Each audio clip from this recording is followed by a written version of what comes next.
سامعین اور ناظرین کرام، السلام علیکم ورحمۃ اللہ وبرکاتہ۔ سورہ نساء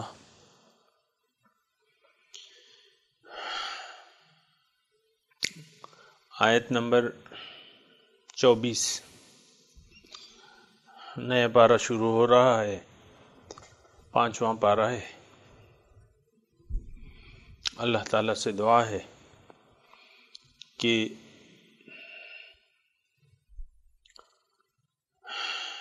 وہ ہمیں اپنی رضا کے عین مطابق اس کی تفصیل پڑھنے اور سننے کی توفیق عطا فرمائے۔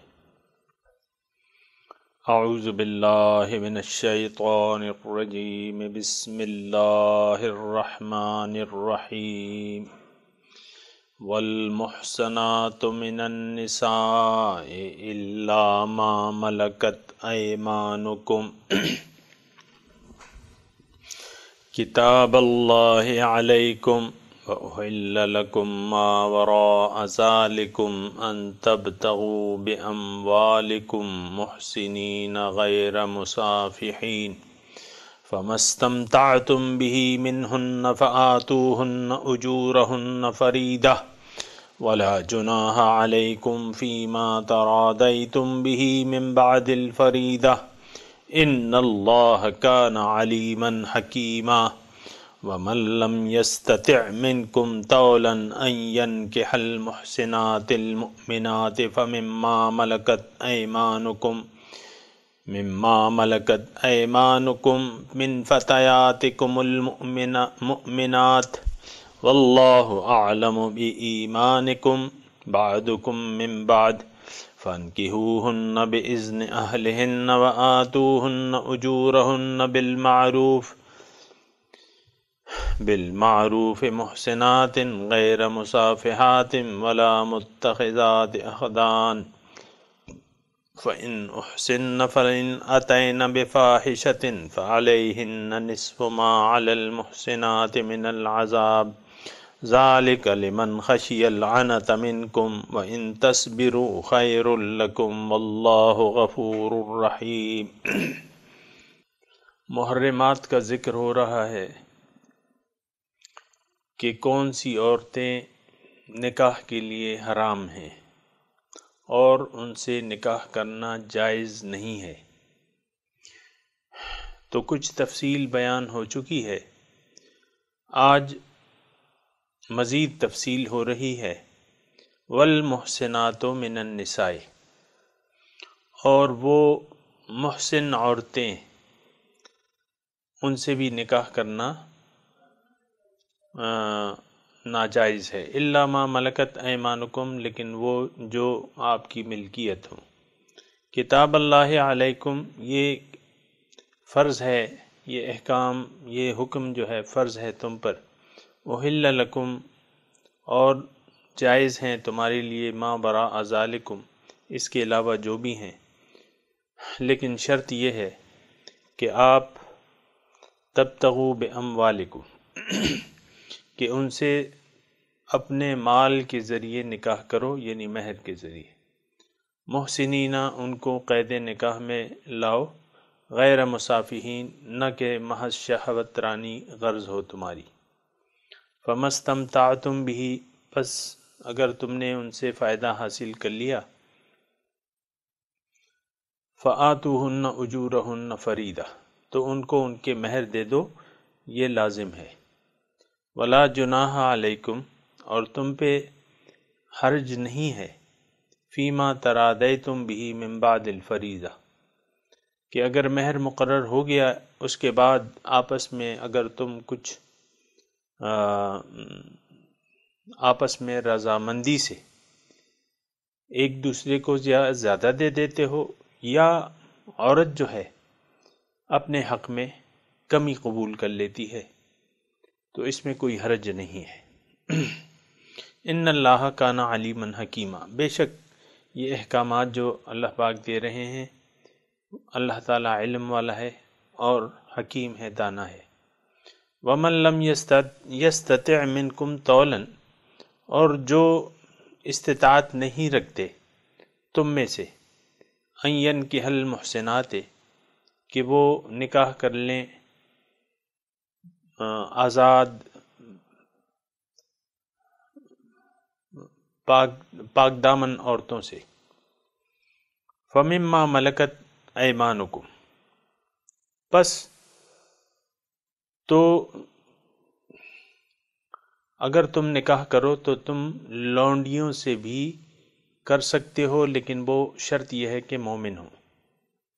واللہ اعلم بایمانکم، اللہ تعالیٰ تمہارے جذبے اور ایمان کو جانتا ہے۔ بعضکم من بعض، اس میں کوئی حرج نہیں ہے کہ تم لونڈی سے نکاح کرو، کیونکہ تم ایک دوسرے کی جنس سے ہو، وہ بھی انسان ہے، تم بھی، ایسا کوئی فرق نہیں ہے۔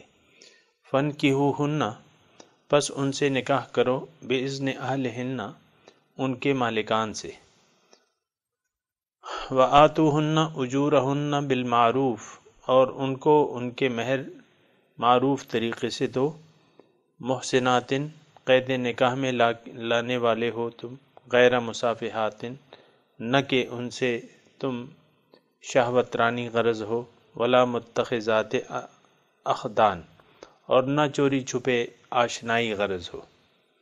وَإِنْ أُحْسِنَّ، اگر وہ قید نکاح میں آ جائیں، فَإِنْ أَتَيْنَا بِفَاحِشَةٍ، اگر وہ پھر بے حیائی کی مرتکب ہوں، بدکاری کی، فَعَلَيْهِنَّ نِصْفُ مَا عَلَى الْمُحْسِنَاتِ مِنَ الْعَذَابِ، تو چونکہ غلام کا حق یعنی مہر آپ نے، اس کا مہر نصف ہوتا ہے، اسی طرح سزا بھی اس کی نصف ہے، تو فَعَلَيْهِنَّ، ان پر ہے نصف اس سزا کا جو محسنات کو، آزاد عورتوں کو دی جاتی ہے عذاب سے۔ ذَلِكَ لِمَنْ خَشِيَ الْعَنَتَ مِنْكُمْ، یہ اجازت ان لوگوں کے لیے ہے، اللہ تعالیٰ فرما رہے ہیں کہ جو آپ میں سے ڈرتے ہوں گناہ میں، یعنی گناہ میں پڑ جائیں گے، ناجائز طریقے اپنا لیں گے اپنی ضرورت کو پورا کرنے کے لیے، یہ اس کے لیے اجازت ہے۔ اور اے نوجوانوں، اگر تم صبر کر سکتے ہو، آزاد سے نکاح تمہاری استطاعت نہیں ہے،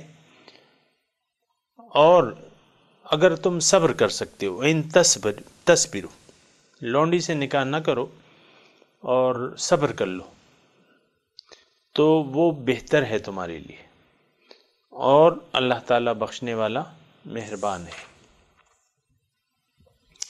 سامعین کرام، اللہ تعالیٰ اپنے احکامات کھول کھول کے بیان کر رہا ہے۔ یہ وہ ساری ضروریات ہیں، ہماری خانگی زندگی کی ضروریات ہیں۔ نکاح کا تعلق چونکہ انسان کے ساتھ ایک لازمی امر ہے، اور اللہ تعالیٰ نے یہ جو نظام بنایا ہے، سسٹم بنایا ہے اللہ تعالیٰ نے، تو اس کی بقا کا انحصار نکاح پر ہے۔ یعنی نکاح ہوگا تو نسل انسانی جاری رہے گی، اور روحیں جو ہیں آتی رہیں گی، اور اللہ تعالیٰ جس مقصد کے لیے ان کو پیدا کر رہا ہے ان کو اجسام ملتے رہیں گے، یہ اللہ تعالیٰ کا ایک نظام ہے۔ تو لیکن پھر بھی آپ کو میں نے بتایا نا کہ انسان کی کامیابی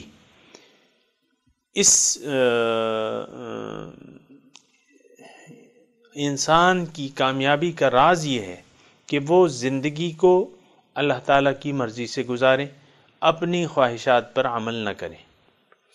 تو وہ احکامات جن کی ہمیں ضرورت پڑ سکتی ہے اللہ تعالیٰ تفصیل سے بیان کر رہے ہیں۔ محرمات کا ذکر ہے کہ جو عورتیں حرام ہیں ان کا ذکر ہو رہا ہے، کچھ کا ذکر ہو چکا ہے، آج جس کا بیان ہے والمحسنات من النساء، وہ پاک دامن عورتیں، اور پاک دامن عورتوں میں سے، یہ بھی تم پر حرام ہے۔ پاک دامن عورتوں سے یہاں مراد وہ عورتیں ہیں جو کسی کے قید نکاح میں ہوں، یعنی شوہر والیاں ہوں۔ تو شوہر والیاں جو ہیں، جو عورتیں ہیں، یہ حرام ہیں، یعنی ان کی طرف اس طریقے سے یعنی خواہش کرنا یا ان سے نکاح کرنا یہ حرام ہے سامعین کرام۔ الا ما ملکت ایمانکم، مگر اس میں ایک استثناء اس یعنی جو اس وقت حالات تھے اس وقت کے لحاظ سے ایک استثناء ہے۔ جنگ میں عورتیں آئیں اور وہ شوہروں والی تھیں، لیکن اب جنگ میں وہ ان کو لونڈیاں بنا لیا گیا، غلام بنا لیا گیا، اور بادشاہ وقت نے مجاہدین میں وہ تقسیم کر دی، تو وہ لونڈیاں جو کہ وہ شوہروں والی ہیں لیکن اب لونڈیاں بن گئی ہیں، تو اب وہ جائز ہیں جن کو بادشاہ وقت وہ لونڈیاں عطا کر دے، ان سے آپ تعلقات قائم کر سکتے ہیں بغیر نکاح کے۔ یعنی بادشاہ کا کسی جنگی لونڈی کو حوالے کر دینا ہی اس کا نکاح ہے۔ یہ الگ بات ہے کہ اس کو ضرورت نہ ہو یا وہ اس سے فائدہ نہ لے اور اس کے قریب نہ جائے، اس کے مسائل پھر بعد میں آتے ہیں۔ کتاب اللہ علیکم، اللہ تعالیٰ فرما رہا ہے یہ احکامات فرض ہیں تم پر۔ ظاہر ہے کہ اللہ تعالیٰ کے جو احکامات ہیں وہ لازمی ہیں، فرض ہیں، اسی کے مطابق عمل کرنا چاہیے۔ وَأُحِلَّ لَكُم مَّا وَرَاءَ ذَلِكُم، اور جائز ہیں تمہارے لیے اس کے علاوہ جو عورتیں ہیں، لیکن اس میں کچھ شرائط ہیں۔ ان تبتغوا باموالکم، وہ عورتیں جائز ہیں ان شرائط کے ساتھ کہ تم ان سے باقاعدہ نکاح کرو اور ان کو مہر ادا کرو۔ تبتغوا کہ تم تلاش کرو، باموالکم اپنے مالوں سے، یعنی مہر دے کے۔ عورت کا مہر جو ہے وہ لازم ہوتا ہے۔ محسنین، ان کو قید نکاح میں لانے والے ہیں، غیر مسافحین، اور نہ یہ کہ تم اس یعنی تمہاری غرض جو ہے ان عورتوں سے تعلق کی شہوت رانی کی ہو۔ مسافح کہتے ہیں پانی بہانا، فضول میں پانی بہانا، یہ مقصد نہیں ہونا چاہیے۔ عورتوں سے تعلق نکاح، فانکحوا ما طاب لکم من النساء مثنی وثلاث ورباع، 4 عورتوں تک آپ نکاح، قید نکاح میں اپنی زوجیت میں رکھ سکتے ہیں، لیکن اس کے ساتھ یہ شرائط ہیں۔ فما استمتعتم بہ، تو جن سے تم نے فائدہ لے لیا، منہن ان میں سے، فآتوہن اجورہن فریدہ، تو ان کو دو ان کے مہر، یہ لازم ہے۔ ولا جناح علیکم، اور یہ حرج نہیں ہے تم پر، فیما ترادیتم بہ من بعد الفریدہ، کہ تم راضی ہو جاؤ، یعنی مہر مقرر کرنے کے بعد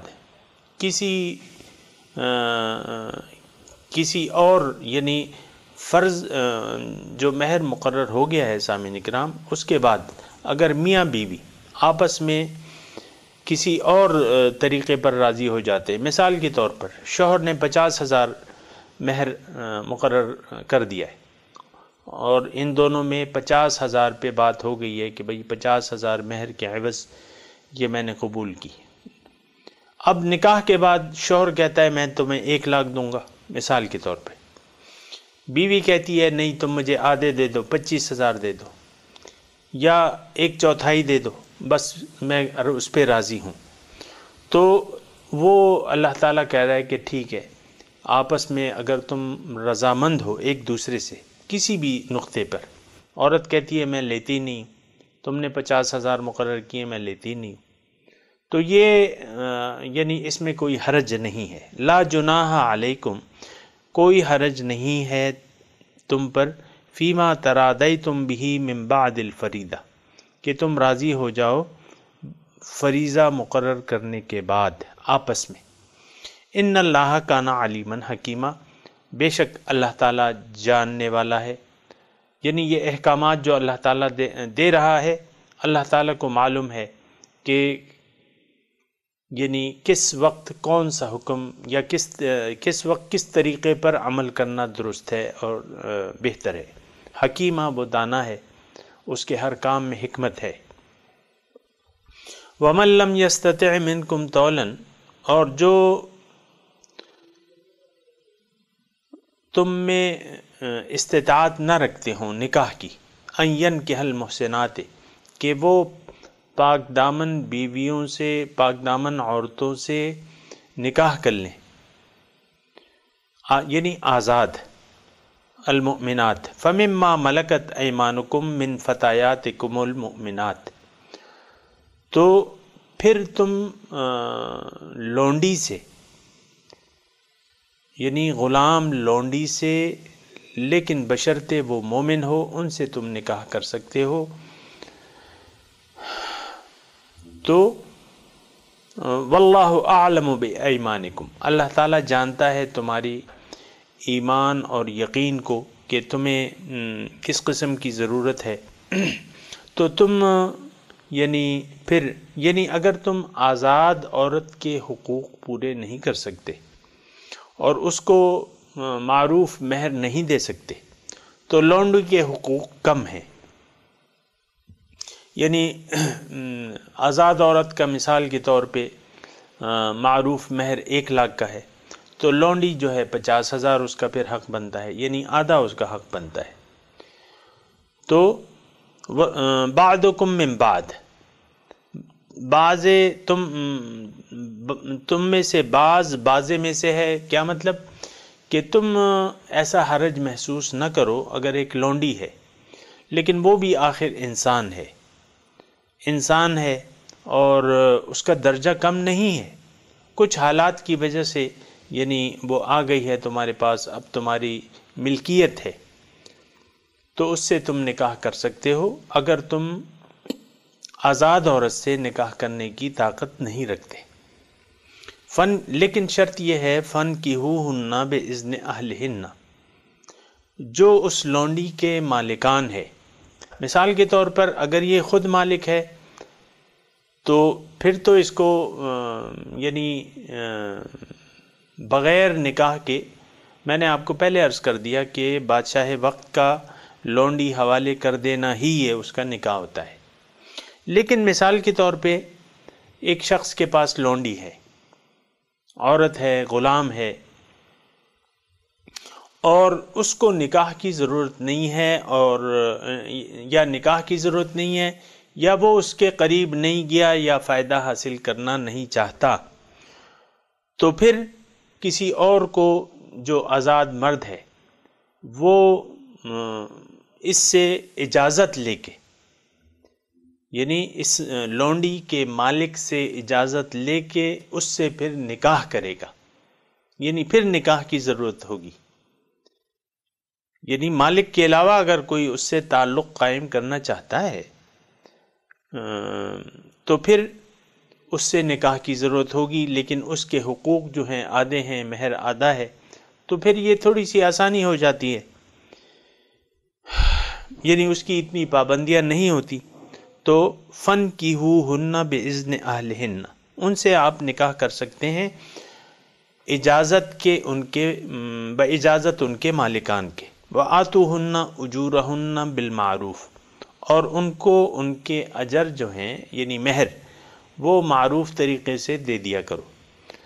اور ان لوڈیوں سے جب تم نکاح کرتے ہو تو اس میں پھر وہی شرط ہے محسنات غیر مصافحات، قید نکاح میں ان کو لے آؤ، اور تعلق قائم کرنے کا مقصد محض شہوت رانی نہ ہو، ولا متخذات اخدان، اور نہ چوری چھپے ان سے تعلق قائم کرو، یعنی یا آشنائی وغیرہ جو بھی ہوئے یہ نہیں۔ فَإِذَا أُحْسِنَّ، اب ایک لونڈی سے آپ نے نکاح کر لیا، مثال کے طور پہ نکاح کر لیا، وہ آپ کی بیوی بن گئی۔ اب اگر وہ بدکاری کرتی ہے، آپ کی حق تلفی کرتی ہے، فَإِنْ أَتَيْنَا بِفَاحِشَةٍ فَعَلَيْهِنَّ نِصْفُ مَا عَلَى الْمُحْسِنَاتِ مِنَ الْعَذَابِ، تو آزاد عورت کو بدکاری پر جو سزا دی جاتی ہے تو اس کو اس سے آدھی دی جائے گی، یعنی لونڈی کے جو ہے وہ مہر بھی کم ہے اور سزا بھی کم ہے، اس لحاظ سے اس کی سزا بھی کم ہے۔ فعلیہن، تو ان پر ہے نصف ما علی المحسنات من العذاب، ذالک لمن خشی العنت منکم، یہ اجازت اللہ پاک جو کہہ رہے ہیں کہ میں نے اس لیے دی ہے کہ تم میں سے جو گناہ میں آلودہ ہونے سے ڈرتا ہو، کہ اگر وہ نکاح نہیں کرے گا، نوجوان ہے، اس کی ضروریات ہیں، وہ اپنے اوپر قابو نہیں رکھ سکتا، تو اس کو یہ استثنائی اجازت اللہ پاک عطا فرما رہے ہیں۔ لیکن اس کے ساتھ یہ بھی اللہ تعالیٰ ارشاد فرما رہے ہیں وَأَن تَصْبِرُوا خَيْرٌ لَكُمْ، اگر تم صبر کرو اے نوجوانوں، اگر تمہاری طاقت نہیں ہے آزاد عورت سے نکاح کرنے کی اور ان کے حقوق تم پوری طرح نہیں ادا کر سکتے، مہر نہیں ادا نفقہ ان کو نہیں دے سکتے، اور تم ضبط کر سکتے ہو، اپنی جسمانی ضروریات پر ضبط کر سکتے ہو، وَإِن تَصْبِرُوا خَيْرٌ لَكُمْ، اگر تم ضبط کر لو اور آزاد ہی سے نکاح کرو اور اس وقت تک کے لیے تم ٹھہرے رہو اور باندی سے نکاح نہ کرو، تو یہ بہتر ہے تمہارے لیے، لیکن ایک اجازت ضرور موجود ہے۔ واللہ غفور الرحیم، اللہ تعالیٰ بخشنے والا مہربان ہے، اور یعنی کوئی کمی بیشی اگر ہو جاتی ہے دانستہ یا نادانستہ تو اللہ تعالیٰ، اور انسان اس کی معافی مانگ لے تو اللہ تعالیٰ غفور الرحیم ہے۔ یرید اللہ لیبین لکم، اللہ تعالیٰ چاہتے ہیں کہ تم پر خوب وضاحت ہو جائے، وَيَهْدِيَكُمْ سُنَنَ الَّذِينَ مِن قَبْلِكُمْ، اور تمہیں دکھائے، سنن کہتے ہیں، سنن جمع ہے سنت کی، سنت طریقے کو کہتے ہیں۔ یہ جو ہم احادیث مبارکہ میں سنتوں کا بیان پڑھتے ہیں، یعنی یہ حضور صلی اللہ علیہ وسلم کے طریقے ہیں۔ سنت حضور صلی اللہ علیہ وسلم کے عادت اور طریقے کو کہا جاتا ہے۔ اس میں پھر مختلف کیٹیگریز ہیں، سنت مؤکدہ ہے، سنت غیر مؤکدہ ہے۔ تو سنن اصل میں راستے کو کہتے ہیں، طریقہ یا راستہ۔ یہدیکم سنن الذین من قبلکم، اور تمہیں اللہ تعالیٰ ہدایت دے رہے ہیں ان لوگوں کے طریقوں کی جو تم سے پہلے گزر چکے ہیں، وَيَتُوبَ عَلَيْكُمْ، اور اللہ تعالیٰ رحمت کے ساتھ متوجہ ہونا چاہتا ہے تمہاری طرف اے انسانوں۔ اس میں سامعین کرام تھوڑا سا کلام ہے، اگر آپ یہ تمام مضمون کو ذہن میں رکھیں۔ بنیادی طور پہ سامعین اکرام، انسان، آپ کو میں نے بتایا نا کہ اللہ تعالیٰ نے انسان کو اپنے لیے پیدا کیا ہے کہ یہ سیدھے راستے پر چل کر مجھ تک پہنچ جائے، میرے قریب ہو جائے۔ تو اب وہ سیدھا راستہ کیا ہے؟ دوسرے الفاظ میں اگر میں یہ کہوں کہ اللہ تعالیٰ نے انسان مومن سے اس کی مال و جان کا سودا کر لیا ہے۔ ان اللہ اشتری من المؤمنین انفسہم واموالہم بان لہم الجنہ، انسان مومن سے اللہ تعالیٰ نے ایک سودا کر لیا ہے اس کے مال و جان کا، اور اس کے عوض اس کو جنت دی ہے۔ تو مال و جان کا سودے کا کیا مطلب ہے کہ یعنی مختصر، یعنی مال و جان کا اختیار اللہ تعالیٰ نے لے لیا ہے، اور اس اختیار کا کیا مطلب کہ بھئی تم زندگی میرے مرضی سے گزارو، میں جو طریقہ بتاؤں گا اس طریقے کے مطابق زندگی گزارو تو تم مجھ تک پہنچ جاؤ گے، میرے قریب ہو جاؤ گے، تم فلاح پا جاؤ گے، تمہارا تزکیہ نفس ہو جائے گا۔ اگر تم نے میری ہدایات کے مطابق زندگی گزاری۔ اب دیکھیں یہ سامعین اکرام کتنی اللہ تعالیٰ وضاحت سے یہ ساری باتیں بیان کر رہے ہیں۔ اس کا مطلب یہ ہے کہ اللہ تعالیٰ کوئی زندگی کا ایک شعبہ ایسا نہیں رکھنا چاہتے جس کے بارے میں ہدایت موجود نہ ہو۔ ہر چیز کے بارے میں ہدایت موجود ہے۔ جہاں ہدایت نہیں ہے تو اس کا یہ مطلب نہیں ہے کہ اللہ تعالیٰ وہاں بھول گیا ہے، لیکن اس کا یہ مطلب ضرور ہے کہ اللہ تعالیٰ نے ہمیں آسانی دے دی ہے۔ جس چیز کے بارے میں وضاحت نہیں ہے اس کے بارے میں اللہ تعالیٰ نے ہمیں چھوٹ دے دی ہے کہ تم جس طریقے سے چاہو، جس طرح چاہو تم اس طریقے سے عمل کر سکتے ہو۔ مثال کے طور پہ میں عرض کروں سامعین کرام، اسلام میں جو حکومت یا یعنی خلیفۃ المسلمین کے انتخاب کا طریقہ، اس کے بارے میں کوئی واضح ہدایات ایسی نہیں ہیں۔ اصول موجود ہیں، وَأَمْرُهُمْ شُورَى بَيْنَهُمْ، ان کا جو کام ہے وہ مشورے سے ہوتا ہے، لیکن خلیفۃ المسلمین کا تعین کیسے ہوگا، کس طریقے سے ہوگا، اس میں اسلام خاموش ہے۔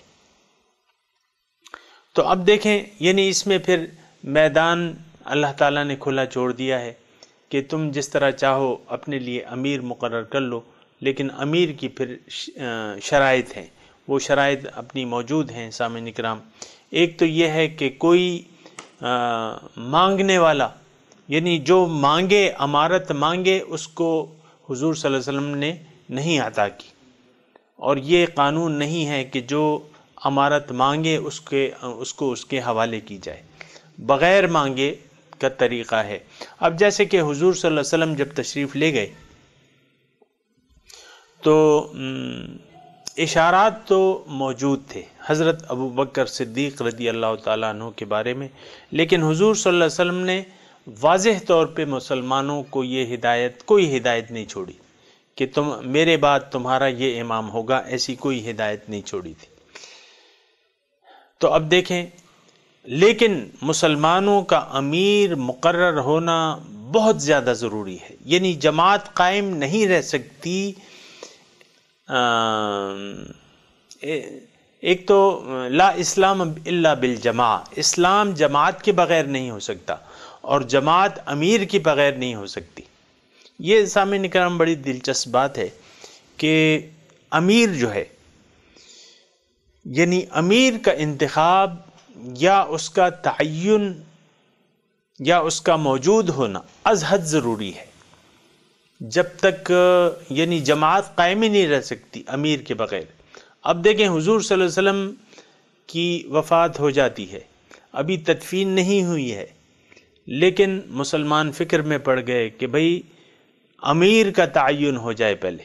سقیفہ بنی سعدہ میں مسلمان جمع ہو گئے، مشورہ ہونے لگا۔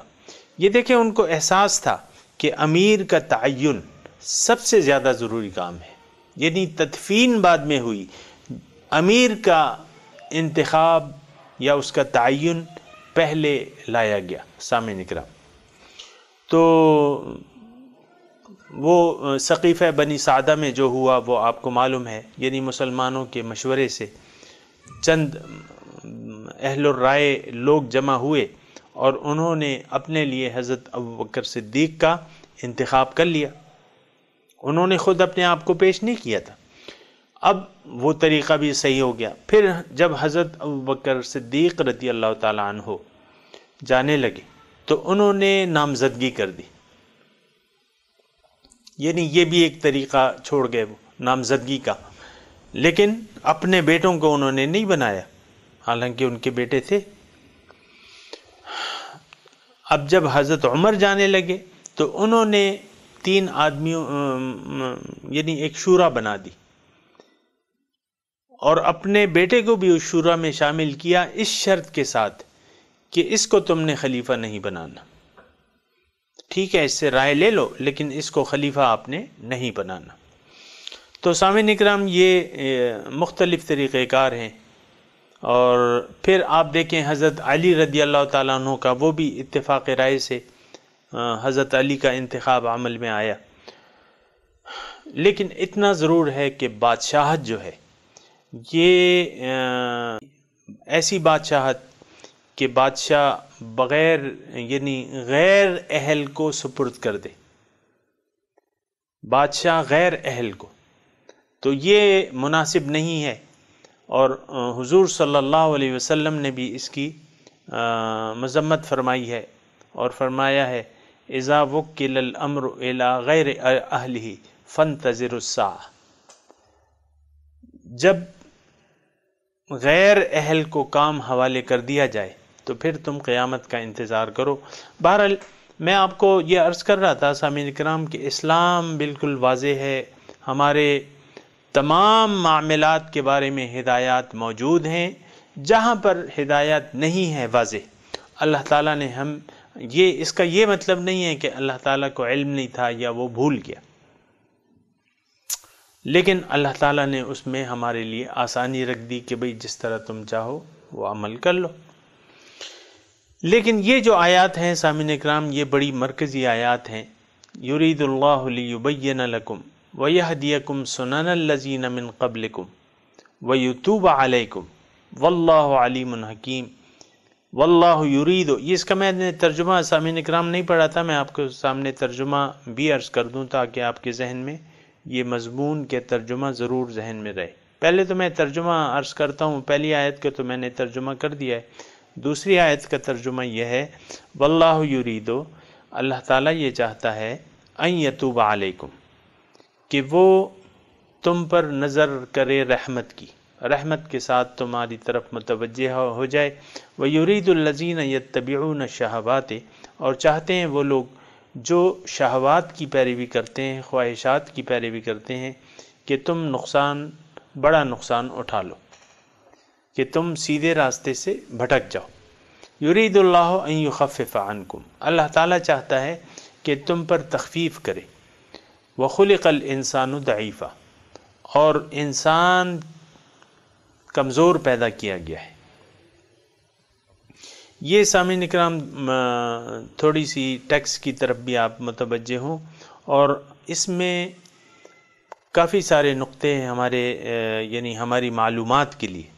یعنی اللہ تعالیٰ چاہتا کیا ہے اس سے؟ ایک تو بنیادی طور پہ جو پہلی آیت ہے یرید اللہ لیبین لکم، تاکہ خوب وضاحت کر دے کس چیز کی؟ زندگی کے راستوں کی، زندگی کے طریقوں کی، تمام معاملات کی اچھی طرح اللہ تعالیٰ نے وضاحت کر دی۔ اب دیکھیں یہ خانگی معاملات ہیں، تعلقات زن و شو ہیں، اللہ تعالیٰ اس میں کتنی وضاحت سے ہمیں بیان کر رہا ہے کہ نکاح کس سے تم کر سکتے ہو، کس سے جائز ہے، کس سے ناجائز ہے، اور اگر جائز ہے تو کن شرائط کے تحت جائز ہے، اور پھر جو میت کے وراثت کے احکامات تھے اللہ تعالیٰ نے بیان کیے۔ یہ سارے احکامات سامعین اکرام یہ بیان کرنے ہماری ضرورت تھی، یا یہ معلوم کرنا ہماری ضرورت تھی، کیونکہ سامعین اکرام تھوڑی سی توجہ میرے اس فقرے کی طرف کریں کہ انسان دیکھیں، انسان نے تو اپنے آپ کو فروغ کر دیا، اپنا مال و جان اور اختیار اللہ کے حوالے کر دیا۔ اب جو زندگی کے معاملات ہیں اس میں اس کو ہدایت چاہیے، رہنمائی چاہیے، بھئی میں کیا کروں، کس طریقے سے کروں؟ تو وہ ہے یرید اللہ تعالیٰ یہ چاہتا ہے لیبین لکم، تاکہ خوب زندگی کے معاملات کی خوب وضاحت ہو جائے۔ ویہدیکم سنن الذین من قبلکم، اور تمہیں راستہ بتائے ان لوگوں کے طریقے کا، تمہیں ہدایت دے ان لوگوں کی طریقے من قبلکم جو تم سے پہلے گزر چکے ہیں۔ ویتوب علیکم، اور تم پر اللہ تعالی رحمت کی نظر سے متوجہ ہو جائے، یعنی اپنی رحمتیں تم پہ برسائے۔ سامعین کرام اس میں بھی مضمون ہے، یعنی اللہ تعالی کی رحمت، ان رحمت اللہ قریب من المحسنین۔ لیکن قبل اس کے سامعین کرام میں ایک بات مجھ سے رہ گئی تھی، یتوب علیکم، کہ تم پر متوجہ ہو جائے، یعنی تمہاری طرف متوجہ ہو جائے۔ تاب العبد اور تاب اللہ، ان دونوں میں تھوڑا سا فرق آپ محسوس کر لیں۔ جب تاب العبد آتا ہے کہ الا الذین تابوا من بعد ذلک، جو لوگ اللہ تعالیٰ یعنی اپنی خطاؤں پر نادم ہوئے اور اللہ تعالیٰ سے استغفار مانگی اور اطاعت پر راضی ہو گئے، اللہ کی اطاعت کرنے پر راضی ہو گئے، تو اس کو کہتے ہیں کہ تاب العبد، انسان متوجہ ہو گیا اللہ تعالیٰ کی اطاعت کی طرف، اس کی بندگی کی طرف، اس سے معافی مانگ کر اس کی بندگی کی طرف متوجہ ہو گیا، اور غیر اللہ سے اس نے اپنا رخ پھیر کر اللہ تعالیٰ کی طرف کر لیا، اس کو کہتے ہیں تاب العبد۔ بندہ متوجہ ہو گیا، بندے نے معافی مانگ لی، استغفار کر لیا اور اللہ تعالیٰ کی طرف متوجہ ہو گیا۔ استغفروا ربکم ثم توبوا الیہ، اے لوگو اللہ سے اپنے گناہوں کی معافی مانگو، اپنی غلط روش کی معافی مانگو، اور پھر اس کی طرف متوجہ ہو جاؤ، اس کی اطاعت کی طرف، اس کی بندگی کی طرف متوجہ ہو جاؤ۔ اور جب تاب اللہ کا لفظ آتا ہے تو جو بندہ اللہ تعالیٰ کی طرف متوجہ ہو جاتا ہے، اپنے گناہوں سے معافی مانگ لیتا ہے اور اللہ تعالیٰ کی طرف یعنی اللہ کی بندگی کی طرف متوجہ ہو جاتا ہے، تو پھر اللہ تعالیٰ اس کے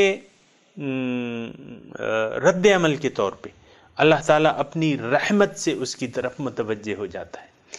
سامعین کرام، اللہ تعالیٰ کی رحمت کو اگر ہم متوجہ اپنی طرف کرنا چاہتے ہیں، سامعین کرام یہ قیمتی نقطہ ہے، اگر آپ سن لیں، اور میں تو بیان کر رہا ہوں کہ ہم میں سے ہر کوئی اللہ کی رحمت کا طالب ہے، یعنی زبانی طور پہ، لیکن اللہ کی رحمت کا حاصل کرنے کا ایک لگا بندہ طریقہ ہے،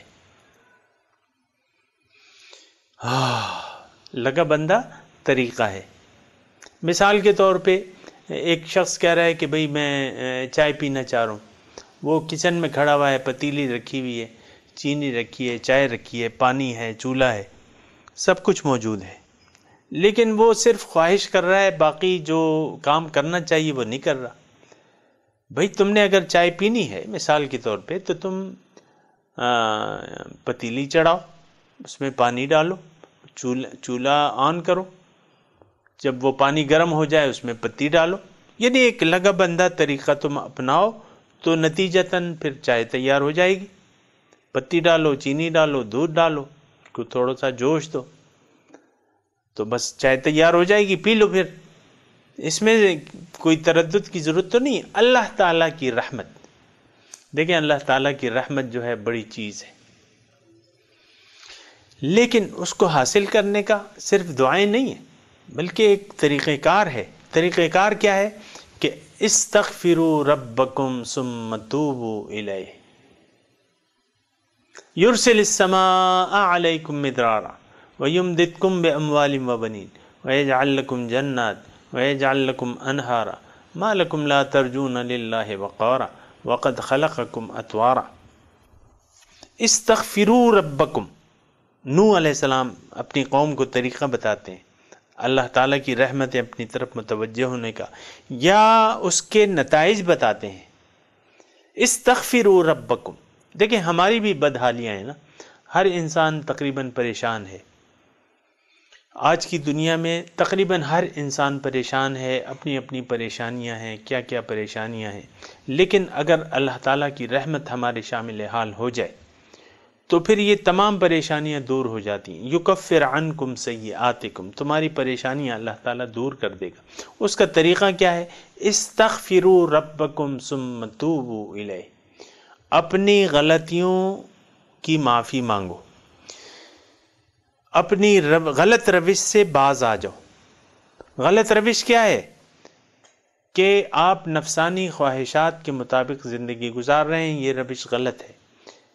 نہیں، اللہ کی بندگی کرنی چاہیے، اللہ کی رضا کے مطابق زندگی گزارنی چاہیے۔ استغفروا ربکم، تم اپنی غلط روش سے باز آ جاؤ، اپنی غلطیوں کی معافی مانگو اللہ تعالیٰ سے، پھر ثم توبوا الیہ، پھر اس کی طرف متوجہ ہو جاؤ، یعنی اس کی بندگی کی طرف مکمل متوجہ ہو جاؤ۔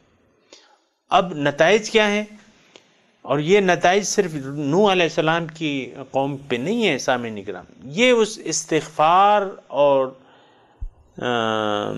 اللہ تعالیٰ کی طرف رجوع کرنے کے نتائج ہیں۔ یرسل السماء علیکم مدرارا ویمددکم باموال وبنین ویجعل لکم جنات ویجعل لکم انہارا۔ اللہ تعالیٰ کہہ رہے ہیں میں اپنی رحمتیں برساؤں گا، بارش برساؤں گا۔ بارش کیا ہے؟ اللہ تعالیٰ کی رحمت ہے، ہریالی ہو جائے گی، تمہاری مال زیادہ کروں گا، اولاد زیادہ کر دوں گا، تو یہ ساری وہ برکات ہیں۔ لیکن میں یہاں عرض کر رہا ہوں سامعین کرام، وَيَتُوبَ عَلَيْكُمْ، اللہ تعالیٰ تمہاری طرف اپنی رحمت کے ساتھ متوجہ ہو جائے گا۔ تو جب اللہ تعالیٰ کی رحمت انسان کی طرف متوجہ ہو جائے سامعین کرام، تو پھر کس چیز کی کمی ہے؟ وَيُرِيدُ الَّذِينَ يَتَّبِعُونَ الشَّهَوَاتِ أَن تَمِيلُوا مَيْلًا عَظِيمًا، اور چاہتے ہیں وہ لوگ جو خواہشات کی پیروی کر رہے ہیں کہ تم سیدھے راستے کو چھوڑ کے غلط راستے پر لگ جاؤ، تم یعنی سیدھے راستے سے ہٹ جاؤ۔ سامعین کرام یہاں ایک نقطہ ہے، اگر آپ غور کریں، یرید الذین یتبعون الشہوات، چاہتے ہیں وہ لوگ جو خواہشات کی پیروی کرتے ہیں۔ سامعین کرام دو ہی راستے ہیں، دو ہی طریقے ہیں، یا تو انسان اللہ کی رضا کے مطابق عمل کر رہا ہے اور یا اپنی خواہشات کے مطابق زندگی گزار رہا ہے،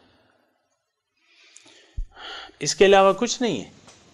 وہ خواہشات پر جو زندگی گزار رہا ہے، وہ اگر برائے نام مسلمان ہے تب بھی، وہ اگر مشرک ہے تب بھی، کافر ہے تب بھی، یہودی ہے، عیسائی ہے، بدھ مت والا ہے، سکھ ہے، ہندو ہے، جو بھی ہے، یہ سارے جو ہیں ایک ہی کیٹیگری کے ہیں، یہ سب اپنی خواہشات پر عمل کر رہے ہیں، خواہ برائے نام مسلمان ہے، لیکن اگر وہ یعنی نفسانی خواہشات پر عمل کر رہے ہیں تو ان کا حساب کتاب پھر انہی کے ساتھ ہوگا سامعین کرام، کیونکہ یہ میں نے آپ کو کہا ہے دو روش ہے، ایک اللہ کا راستہ ہے، ایک غلط راستہ ہے۔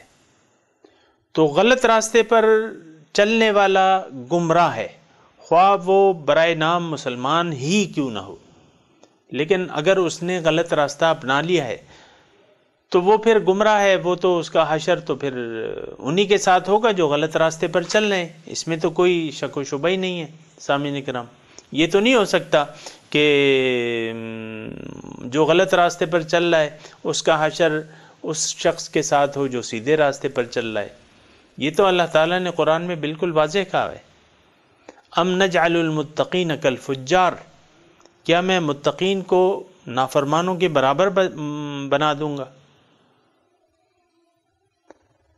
ایسا نہیں ہوگا، نافرمان الگ ہیں اور فرمان بردار کی ٹولی الگ ہے، یہ ابرار ہیں، یہ صالحین ہیں، یہ شہداء ہیں، یہ صدیقین ہیں۔ تو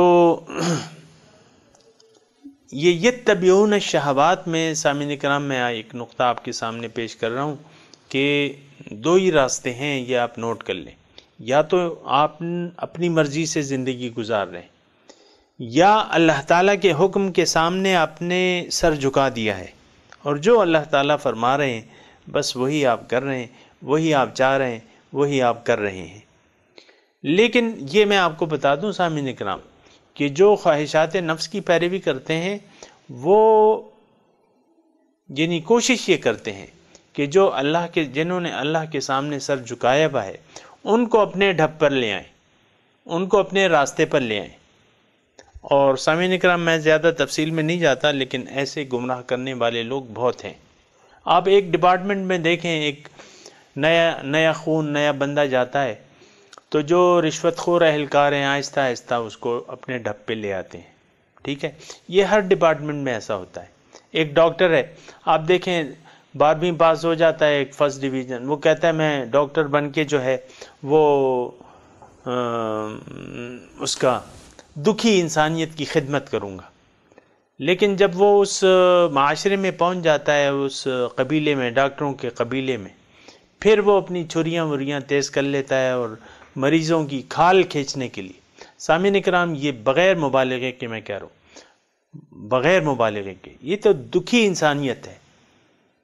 آپ کو جو اللہ تعالیٰ نے رزق دینا ہے وہ تو دے گا آپ کو، آپ کیوں نہیں کرتے؟ آپ کیوں یعنی ہمدردی سے کام کیوں نہیں لیتے مریضوں؟ میں نے خود دیکھے ہیں سامعین کرام، آپ دیکھیں اسپتالوں میں ڈاکٹر جو ہے اپنا ڈیوٹی، یعنی جو اسپیشلسٹ ڈاکٹر ہیں جن کے باہر کلینک بنے ہوئے ہیں، اللہ ماشاء اللہ، میں یہ نہیں کہتا 5 انگلیاں برابر نہیں ہیں، ہو سکتا ہے اس میں مطلب اللہ کی رضا پر عمل کرنے والے لوگ بھی ہوں، لیکن اکثریت کیا ہے؟ میرا خود واسطہ پڑا ہے، میں جاتا ہوں سرکاری اسپتال میں، جس طرح وہ مریضوں کو دیکھتے ہیں وہ بس ٹرکالو جی ٹرکالو جی ٹرکالو جی، بس نسخے لکھتے رہتے ہیں، بس نہ کوئی اکوپمنٹ ہے، نہ یہ تو نہیں کہ مثال کے طور پہ گورنمنٹ اگر نہیں دیتی تو آپ 2-4 ہزار روپے کے آپ اوزار دفتر میں لا کے رکھ سکتے ہیں، اللہ تعالیٰ نے آپ کو وہ دیا ہے، لیکن ایک تھرمامیٹر بھی آپ اپنی جیب سے نہیں لا کے رکھتے، وہ بھی اگر گورنمنٹ نے دیا ہے، ورنہ پھر آپ نفس پہ ہاتھ رکھ کے بس پوچھ لیتے ہیں کہ بخار تھا یا نہیں تھا، یہ بھی چیک اپ نہیں کرتے. لیکن پھر یعنی وہ قصابوں کا کام کرتے ہیں، اسپتالوں میں بیٹھ کے پھر قصابوں کا کام کرتے ہیں. معذرت کے ساتھ میں عرض کر رہا ہوں، لیکن میں کسی ایک طبقے کو نشانہ نہیں بنا رہا، میں تو یہ کہہ رہا ہوں کہ یتبعون الشہوات پہ میں بات کر رہا ہوں، جو خواہشات کی پیروی کر رہے ہیں. بہرحال یہ ضمناً آ گئی، میں معذرت چاہتا ہوں اگر کوئی ایسا ہے. بہرحال ہمیں اپنی اصلاح کرنی ہے، مجھے بھی آپ کو بھی، اور اللہ کی رضا کے لیے زندگی گزارنی ہے. خواہشات نفس کے پر اگر ہم چلیں گے تو ہمارا حشر جو ہے فرعون کے ساتھ ہوگا، ہمارا حشر جو ہے وہ شیطان اور ہم ایک ہی جگہ ہوں گے، یہ آپ یقین کر لیں. یہ نہیں ہو سکتا کہ جو خواہشات نفس کے مطابق زندگی گزار رہے ہیں ان کا حشر جو ہے متقین کے ساتھ ہوگا. یہ تو قرآن میں لکھا ہوا ہے، ام نجعل المتقین کالفجار، کیا میں متقین کو نافرمانوں کے برابر بنا دوں گا؟ ان کا حشر سواء محیاہم و مماتہم، ان کا مرنا اور جینا برابر ہوگا. ما لکم، کیا ہوا تمہیں؟ کیف تحکمون، کیسے تم فیصلہ کرتے ہو؟ ایسا نہیں ہوگا. تو یرید الذین یتبعون الشہوات ان تمیلوا میلا عظیما. میں صرف یہ عرض کر رہا تھا سامعین اکرام اور ہمدردی کے طور پہ کہ جو نیا خون جاتا ہے ڈپارٹمنٹ میں ادھر ادھر، تو اس کو کوشش کر کے اپنے نیک ارادوں پر مستحکم رہنا چاہیے. یہ نہیں کہ وہ نمک کی کان میں رہ کر نمک بن جائے. اکثر تو ایسا ہی ہوتا ہے، لیکن ایسا نہیں ہے، یہ ایک عام طریقہ ہے. بہرحال اللہ تعالیٰ فرما رہے ہیں یرید اللہ ان یخفف عنکم، اللہ چاہتے ہیں کہ تم پر تخفیف ہو. اب دیکھیں کیا مطلب ہے اس کا، کہ اللہ تعالیٰ یہ دین جو ہے یہ آسان ہے اور اس میں سہولت ہے، اس میں تخفیف ہے، کیونکہ یرید اللہ ان یخفف عنکم، یہ تمام احکامات جو ہیں یہ تخفیف کے ہیں. اصل میں سامعین اکرام بات یہ ہے کہ اللہ کی نافرمانی جو ہے یہ بہت بڑا مشکل کام ہے. رب العالمین کی نافرمانی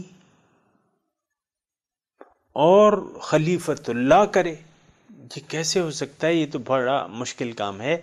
بات یہ ہے سامعین کرام، جس کی فطرت بگڑ جائے، اس کی یعنی فطرت نہیں، جس کی یعنی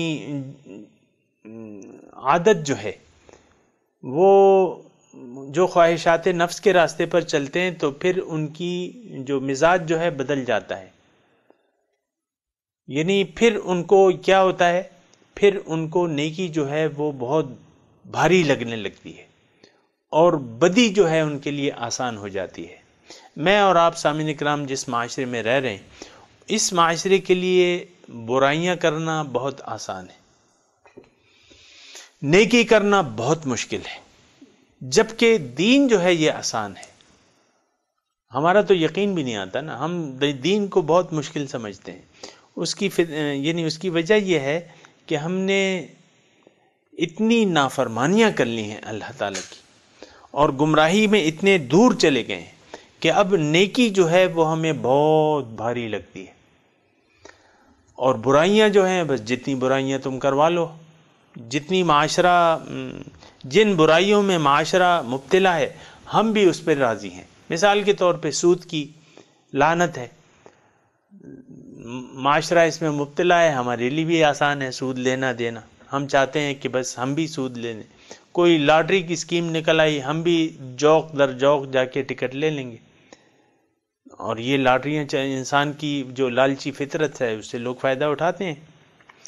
تو یہ میں عرض کر رہا تھا، یرید اللہ ان یخفف عنکم، دین جو ہے آسان ہے، الدین یسر سہلۃ بیضا، حضور صلی اللہ علیہ وسلم فرماتے ہیں کہ دین آسان ہے، یسر آسان ہے، سہلۃ سہل ہے، دین سہل ہے، کیونکہ دین تو دین فطرت ہے، دین اسلام دین فطرت ہے، اور کل مولود یولد علی فطرت الاسلام، ہر بچہ اسلام کی فطرت پر پیدا ہوتا ہے، تو یہ تو دین فطرت ہے اسلام، لیکن ہمیں تو مشکل لگتا ہے بڑا۔ تو اس کی وجہ یہ ہے کہ ہم نے تھوڑی سی گناہوں میں اتنا حد تک چلے گئے ہیں، سرکشی میں، گناہوں میں، تو وہ ضلال بعید، قرآن کے الفاظ میں اولئک فی ضلال بعید، بہت دور کی گمراہی میں ہیں۔ پھر یہ ہے کہ گناہوں میں اگر آپ راضی رہتے ہیں اور قصداً عمداً گناہ کرتے رہتے ہیں، آپ کے دل پہ زنگ چڑھ جاتا ہے سامعین کرام، کلا بل ران علی قلوبہم ما کانوا یکسبون، حق آپ کی سمجھ میں آ جائے پھر بھی آپ حق کو قبول نہ کریں، حق پر عمل نہ کریں، پھر دل پہ داغ لگتے رہتے ہیں، یہاں تک کہ دل جو ہے کالا سیاہ ہو جاتا ہے، زنگ آلود ہو جاتا ہے۔ ختم اللہ علی قلوبہم وعلی سمعہم وعلی ابصارہم غشاوۃ ولہم عذاب علیم کا پھر مرحلہ آتا ہے کہ اللہ تعالیٰ نے ان کے دلوں پر، ان کی سمجھ پر مہر لگا دی۔ آج دیکھیں اسلام جو ہے ہماری سمجھ سے بالاتر ہے، ہم سمجھتے ہیں کہ اگر اسلام کو مکمل طور پر لے لیں ہمارے تو بس بیڑا غرق ہو جائے گا، ایسا نہیں ہے، اسلام تو بہت آسان ہے۔ یہاں اللہ تعالیٰ فرما رہے ہیں یرید اللہ ان یخفف عنکم، اللہ چاہتا ہے کہ تم پر تخفیف کرے۔ اللہ تعالیٰ فرما رہے ہیں قرآن میں کہ ما جعل علیکم فی الدین من حرج، اللہ تعالیٰ نے کوئی حرج، دین میں تو کوئی حرج ہے ہی نہیں۔ ہم سمجھتے ہیں بہت بڑا حرج ہے، دین پر عمل شروع کر دیں گے تو ہم حرج میں پڑ جائیں گے، ہم مشکل میں پڑ جائیں گے، ایسی بات نہیں ہے۔ سامعین اکرام، اللہ کی بات سچی ہے، اللہ تعالیٰ کہہ رہا ہے یہ تخفیف ہے، یہ آسانیاں ہیں، میں آسانیاں پیدا کر رہا ہوں۔ یسرا ولا تعسرا، حضور ہدایت کرتے ہیں اماموں کو کہ آپ آسانیاں پیدا کریں، مشکلات نہ پیدا کریں، تو دین آسان ہے۔ سامعین اکرام، وَخُلِقَ الْإِنسَانُ ضَعِيفًا، اس کی وجہ کیا ہے؟ اللہ تعالیٰ بتا رہے ہیں کہ تخفیف میں نے اس لیے کی ہے کہ انسان کمزور ہے، انسان کمزور ہے، اور ظاہر ہے کہ انسان، ہم اپنے آپ کو کمزور دیکھتے ہیں، انسان ہے ہی کمزور، تو کمزور انسان کے لیے اتنا بوجھ اللہ تعالیٰ نے ڈالا ہے جتنا وہ اٹھا سکتا ہے، اور بہت تخفیف ہے دین میں بڑی تخفیف ہے۔ مثال کے طور پہ نماز ہے، فرض ہے، لیکن اگر آپ نماز کے لیے ایک شرط ہے وضو آپ اگر کر سکتے ہیں تو ٹھیک ہے، اگر آپ بیمار ہیں تو آپ تیمم کر لیں، اگر آپ کو پانی نہیں مل رہا تو آپ تیمم کر لیں، غسل فرض ہے، غسل جنابت فرض ہے، آپ کو پانی نہیں مل رہا آپ تیمم کر لیں، تیمم مال لیں، بس دعا پھر آسان ہے دی۔ نماز ہے، آپ پڑھ سکتے ہیں قبلہ روح ہو کے، لیکن قبلہ نہیں معلوم، آپ اپنی مرضی سے تحری کر لیں، جہاں آپ کا دل بیٹھے وہاں آپ قبلے کی طرف نماز پڑھ لیں، وہی آپ کا قبلہ ہوگا، جو بھی ہے بس اللہ تعالیٰ کو منظور ہے۔ آپ قیام جو ہے فرض ہے، کھڑا ہونا، آپ نہیں کھڑے ہو سکتے بیٹھ جائیں، آپ نہیں بیٹھ سکتے لیٹ جائیں، آپ لیٹ کر بھی نہیں پڑھ سکتے، آپ اشارے سے پڑھ لیں۔ ما جعل علیکم فی الدین من حرج، اسی طرح یہ میں نے مثال کے طور پہ عرض کیا کہ آپ دین میں آسانیاں ہیں، مشکلات نہیں ہیں۔ پیسے ہیں، صاحب نصاب ہے، زکوٰۃ دے دیں۔ صاحب نصاب نہیں ہے، آپ زکوٰۃ لے لیں، آپ لے سکتے ہیں، لوگوں سے مال لے سکتے ہیں۔ زکوٰۃ کا مہینہ آئے، اگر آپ صاحب نصاب نہیں ہیں، انسان یا تو صاحب نصاب ہے یا زکوٰۃ لینے والا ہے یا دینے والا ہے۔ اگر آپ دے نہیں سکتے، آپ پر فرض نہیں ہے، تو پھر آپ لے سکتے ہیں، آپ کو دینا چاہیے تاکہ آپ صاحب نصاب ہو جائیں۔ تو دین آسان ہے، حج ہے، فرض ہے، کر سکتے ہیں تو ٹھیک ہے، نہیں کر سکتے آپ پر کوئی فرض نہیں ہے۔ ما جعل علیکم فی الدین من حرج، دین میں کوئی حرج نہیں ہے، کیونکہ انسان کمزور ہے۔ خلق الانسان ضعیفا، اللہ تعالیٰ بہتر جانتا ہے، اللہ تعالیٰ ہمارا خالق ہے، اللہ مالک ہے ہمارا، وہ جانتا ہے ہماری کتنی استطاعت ہے۔ تو تمام اس کا خلاصہ یہ ہے کہ تمام احکامات دین جو ہیں وہ آسان ہیں، وہ اس میں تخفیف اللہ تعالیٰ نے، اس میں آسانیاں ہیں۔ وآخر دعوانا ان الحمد للہ رب العالمین، السلام علیکم ورحمۃ اللہ وبرکاتہ۔